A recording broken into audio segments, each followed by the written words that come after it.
नमस्कार, स्वागत है आपका न्यू स्टडी पॉइंट जीके में। तो आज हम लोग बात करेंगे बिहार एसआई मेंस एग्जाम जो आपको 24 अप्रैल 2022 को होने वाला है उसी के बारे में। तो उसमें हम लोग आज ये समझेंगे कि इस एग्जाम में निगेटिव का क्या प्रोसेस है, निगेटिव मार्किंग का क्या प्रोसेस है। क्योंकि बहुत सारे स्टूडेंट के माइंड में यहाँ पर थोड़ा डाउट हो जाता है कि आपको 5 प्रश्न में से एक प्रश्न गलत, मतलब 5 गलत होने पे एक सही से काटा जाएगा या फिर 10 प्रश्न गलत होने पे एक से काटा जाएगा। तो इस चीज को आप समझ लीजिए। चूंकि देखिए, जब आप समझ लीजिए एग्जाम के पहले इस चीज को, तो आपको वहां पर जो क्वेश्चन डाउट होंगे उसे आपको मारने में बहुत ही ज्यादा आसानी होगी, क्योंकि आपको पता होगा कि मैंने कितना निगेटिव मार्किंग वाले प्रश्न को टच कर रहा है। ठीक है, तो इस चीज को हम समझ लेते हैं। तो देखिए, सबसे पहले आप समझिए क्या कि जो एग्जाम होता है आपको इसका बिहार एसआई मेंस का, इसमें आपको 2 पेपर होते हैं। एक होते हैं पेपर 1, ठीक है, दूसरा होते हैं पेपर 2, ठीक है। इसमें पेपर 1 में क्या क्या सवाल आएंगे और पेपर 2 में देखिए। तो पेपर 1 में जो आते हैं वो हिंदी से सवाल आते हैं। क्या आते हैं? हिंदी से सवाल आते हैं। और इसमें आपको आएगा मैथ, रीजनिंग,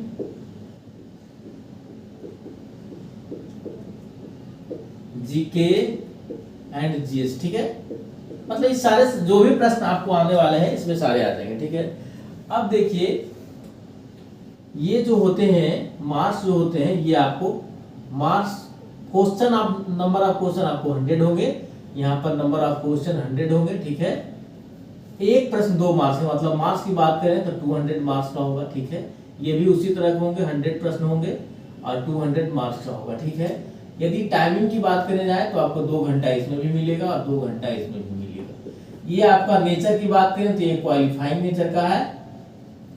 और ये जो आपको मेरिट, मतलब इसी पे आपको मेरिट बनने वाला है। इतना आप समझ लीजिए, ठीक है। चलिए, इस चीज को आप चूंकि ध्यान में रखिए, एग्जाम देने जा रहे हैं तो ये सब सारी बातें आपको पता होनी चाहिए, ठीक है। क्योंकि ये सारी बातें जब पता होती है ना, कोई भी स्टूडेंट क्या होता है अपने आप में कॉन्फिडेंट महसूस करता है, कॉन्फिडेंस लेवल बढ़ जाता है, ठीक है। अब बात करते हैं निगेटिव प्रोसेस क्या है। देखिए, चूंकि आपको 100 प्रश्न दोनों में आ रहे हैं, ठीक है, 200 नंबर का है, नंबर की बात कर रहे हैं। तो देखिए, एक प्रश्न जो है आपको 1 क्वेश्चन जो है आपको 1 क्वेश्चन आपको 2 मार्क्स में है, ठीक है, 2 मार्क्स का है। एक में आपको 2 मार्क्स मिलेंगे। एक सही करने पर आपको 2 नंबर मिलने वाले हैं। यानी कि जब एक क्वेश्चन 2 मार्क्स का है तो 1 यदि आप सही करते हैं, एक सही करते हैं तो आपको कितने नंबर मिल जाता है? 2 नंबर मिल जाता है, ठीक है, 2 नंबर मिलेगा। लेकिन एक आप गलत कर देते हो तब आपको 0.2 विथ निगेटिव ये नंबर आपको मिलने वाला है, ठीक है। ये आपको नंबर मिलेगा सही करने पर +2 और गलत करने पे -2। कोई दिक्कत? तो देखिए, यदि आप 10 सवाल सही कर रहे हैं तो आपको 20 नंबर मिल रहा है, ठीक है। यदि आप 10 सवाल गलत कर रहे हैं तो आपको माइनस कितना आ रहा है? -2 नंबर मिल रहा है, ठीक है। यानी कि 10 सवाल यदि आप गलत करते हैं तो -2 नंबर, -2 नंबर मिला। यानी कि -2 का मतलब क्या हुआ कि आपका एक प्रश्न जो था वो 2 नंबर का था। यानी कि आपका 10 प्रश्न गलत करने पर एक प्रश्न के नंबर के बराबर आपका कट रहा है, ठीक है।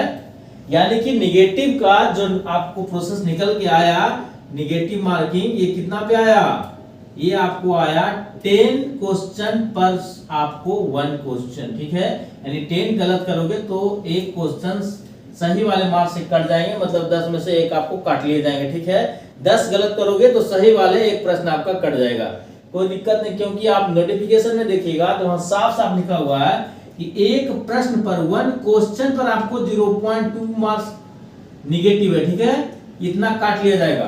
1 क्वेश्चन गलत करने पे आपको 0.2 नंबर काट लिए जाएंगे। तो यहाँ पर समझिए कि आपका जो निगेटिव प्रोसेस है, निगेटिव का जो प्रोसेस है वो 10 में 1 है। कितना है? 10 पर 1 है, ठीक है। 5 पे 1 नहीं समझिएगा, 10 पर 1 है, ये ध्यान में रखिए निगेटिव वाला।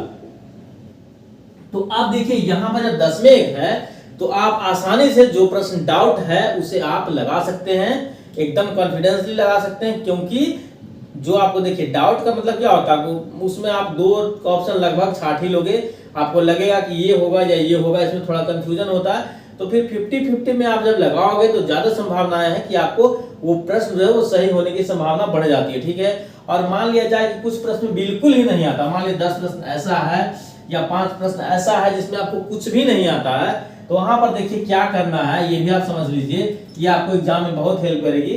कि मान लिया जाए 10 प्रश्न जो बिल्कुल आपको 10 या 5 या जो भी है बिल्कुल नहीं आती है, वहां पर ओनली आपको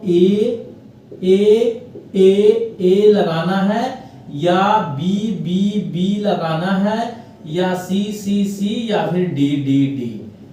देखिए हम बोल रहे हैं ऐसा कब करना है जिसमें आपको कुछ भी बिल्कुल नहीं आता हो, जो डाउट है कि नहीं ये होगा, वहां पर तो आप अपने अनुसार ही लगाइएगा। लेकिन जहां पर बिल्कुल नहीं आती है तो सिमिलर आपको ऑप्शन चूज करना है।